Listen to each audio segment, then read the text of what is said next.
Good evening. My name is Clevin James de la Cruz Liego, coming from Binangonan, Rizal, Talim Island, second year working student. And I will discuss the 5 classification of circumstance. The first one is justifying circumstance. Justifying circumstance, a person who act under any justifying circumstance. Enumerate the person who the revised penal code does not committed of the crime under the law. The following of circumstance: self-defense, defense of relatives, defense of strangers, and avoidance to greater evil or injury, fulfillment of duty,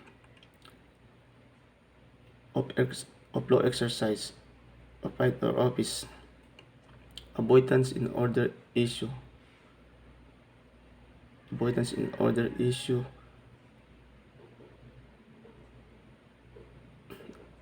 from criminal liability. The next one is accepting circumstance. Article 12, enumerate person who are exempted by criminal liability. Unlike justifying circumstance, here there was a crime committed. There is a criminal, but for no reason of public policy, no penal law shall be inflicted on him. The following of exempting circumstance: imbecility or insane,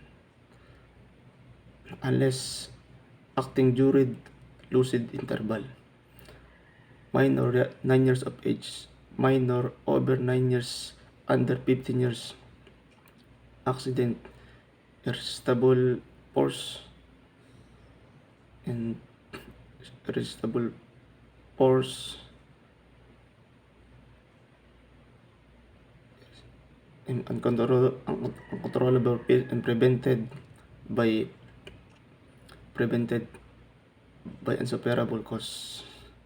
The next one is mitigating circumstance. Mitigating circumstance, which are those which do not entirely free the actor. No penal responsibilities. No penal responsibilities, but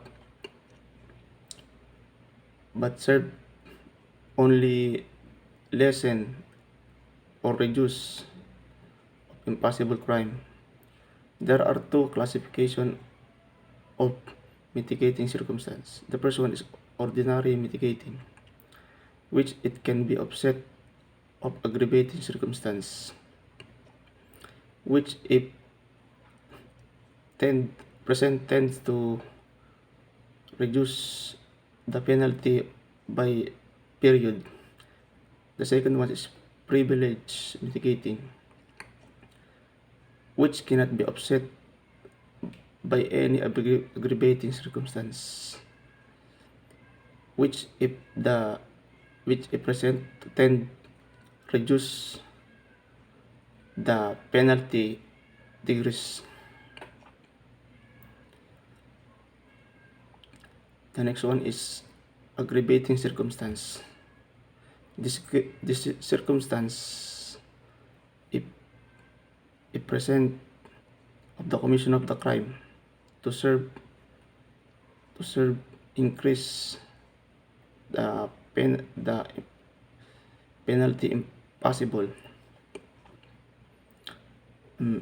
without however exceeding maximum period of prescribing to offense. These are the different kind of aggravating circumstance: scientific, generic, inherent, and the last one is qualifying.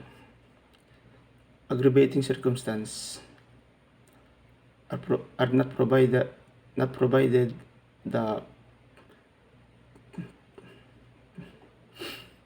PRC, the penal code, and the First one is revised penal code. The first one is under the influence of dangerous drugs. Section 17 BP DLG 179, promulgated on March 2, 1982. Use of unlicensed firearms. The last one is organized syndicate crime group. The last circumstance is alternative circumstance. Alternative circumstance is they are those circumstances. They are those circumstances which consideration as a alternative aggravating circumstance such in mitigating circumstances in order to mitigating circumstances to the nature and depend of the criminal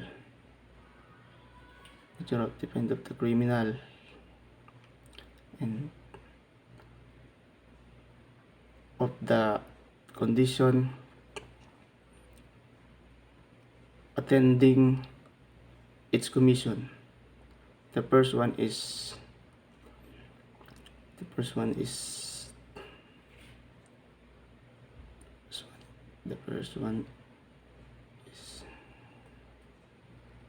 kapit na relation of the offender and the offended. Second one is intoxication, and the third one is degrees of instruction and education of the offender. And that's all. Thank you.